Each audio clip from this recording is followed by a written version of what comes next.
Hi,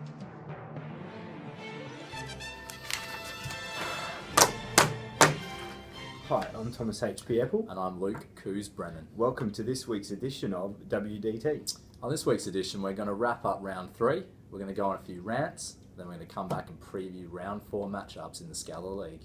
We're going to try and keep this week's edition slightly shorter than last week. We did almost hit the 20-minute mark last week, but no guarantees. Absolutely no guarantees. What we're going to do, I think Cooz is going to kick us off. Week 3 review. I will. Who you got first up? Look, Gbo with his aptly named D-Rose returns, because as you know, we've mentioned on the show, D-Rose return this season. We've mentioned a lot this year so far. Yeah, we have. We have mentioned that a bit. Taco changed his name to the D-Ed Rose. Hashtag Taco Systems, which is more apt. So appropriate. So appropriate. So watching this matchup, it's nearly as painful as watching D-Rose attempt to live up to his first round draft expectations. Wow. How did he do this week, by the way? He played a total of 2 games. 2 games? Yep. Out of the 3. For 58 fantasy points. 58 fantasy points. That's a 29-point average? It is. It's a little bit better. It's a little bit better. At least it wasn't week 2 D-Rose. Let's not go into that again, eh? No. Look, D12 was absolutely immense from Gbo, and I think we'll talk about that a little bit later. But unfortunately, it wasn't enough. Taco took this one out quite easily. Like I said on last week's show, I really wanted to tip Gbo. I was hopeful that he was going to get on the board. Didn't happen. Taco finds himself with his first victory of the year in week 3. Safe bet, mate. Safe bet. So, H, you want to wrap up? Scotty's easiest opponent in the first 3 rounds. Me. Easiest opponent. As Cooz was saying, I think it was last day at your place, unfortunately I wasn't there, Scotty was touting that his easiest matchup in the first 3 rounds was going to be as a defending champion. Maybe the easiest matchup for Cooz, not so much Scotty. In the end, it was pretty much a walk in the park, despite the fact that Michael Carter-Williams, who's been immense so far this year, only managed to play the 1 game. He was the only player on Cooz's team who did not top the 100-point mark. Massive 38-point average, and Cooz absolutely raped Scotty this week. So, again, a good score from Scotty. He's definitely up there, but he just seems to be coming up against the wrong opponent at the wrong time, apart from last week. Which is amazing. Look, to be honest, my team is looking pretty good, and the exciting things for the Coozys is the fact that Russell Westbrook still hasn't hit the ground as he should, and John Wall actually had a quiet week. So my first 2 top picks were a bit quiet and still managed to pull out a 38 average. Massive effort. Next matchup we need to review is my matchup with Mel. Oh, we can definitely do that one, my friend. So, look, Mel did have a bit of bad luck with Al Jefferson and Deron Williams being out, missing a couple of games. But did it matter? Didn't matter. Sorry, Mel. Look, did having Jeremy Lin on the bench, was that a good decision? I think it was 1 game where he had like 60 odd. I think that was a game. But did it matter? No. Wouldn't matter. Harry's quality too much for Mel to overcome, and an easy victory. Yeah, very happy with the week. Mal started off very well, was very tight towards the weekend, but a couple of massive days, some big efforts from Carmelo Anthony, who's his favourite player, James Harden. Blake Griffin, absolutely unbelievable. So far this year. Unbelievable. Very happy with the efforts for this week. So look, we'll go to the last one there, H. If you want to just wrap up Big Baby and Rue's matchup. Big Baby and Rue. I think when we previewed this matchup last week, we said there wasn't much point in previewing it because it was going to be a pretty one-sided affair. It's exactly what it turned out to be. Rue Dog once again carving up a massive score, 1146. And, we touched on the subject as well last week. Big Baby had, I think it was either 3 or 4 of the worst performing players in fantasy basketball apart from D-Rose. Somehow, I don't know how, he was 2-0. He was 2-0. Is he still 3-0? Nope. 2-1. Actually, only 2 of the 10 players from Big Baby's team managed to top 100. LBJ and Kyle Lowry. Everyone else was below the 100 mark. So not surprisingly, an easy win for Rue, who's now 3-0 and looking very formidable indeed. Wow. Thanks for that. So we move on to our first segment of the night, Stat Line and Crap Line of the Week. Stat line this week, again very early in the week. Last week we had Stephen Curry, first day of the week. This time, second day of the week. Second day. Gbo, despite losing again, Dwight Howard was immense this week and had a massive performance first up. Stat line, 23 points, 15 rebounds, 6 assists, 6 block shots, and 2 steals. A massive 68 fantasy points.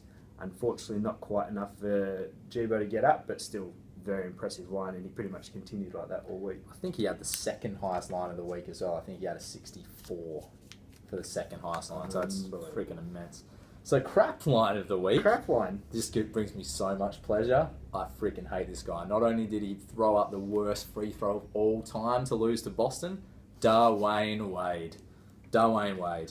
In 23 minutes, 4 points, 2 rebounds, 3 assists, and his highest stat of the night, 4 turnovers. Wow. Good work. 7.5 fantasy points. Top 10 fantasy player this year. Yeah, he called it early. I'm going to be top 10 fantasy player. Make Kevin Durant pay. Good work. I hope Kevin Durant didn't draft him. How ironic that would be. Oh, Jesus. Now, I think possibly my favourite segment of the week, the Champs Rant. Thanks, Tom. That's really sweet of you. No worries, anytime. So look, I'm starting out really nicely, but last week on the Champs Rant, I mentioned the need for trades. Mutually beneficial trades is what I mentioned, and I specifically singled out the Pidcock winners team, Mal's team, saying that he did need a shooting guard, because at the moment he has Ashton Kutcher, and who's his other shitty, crappy? There's DeMar DeRozan. I said it would be mutually beneficial to him to look for a trade that involved a half-decent shooting guard. So what's his response to that?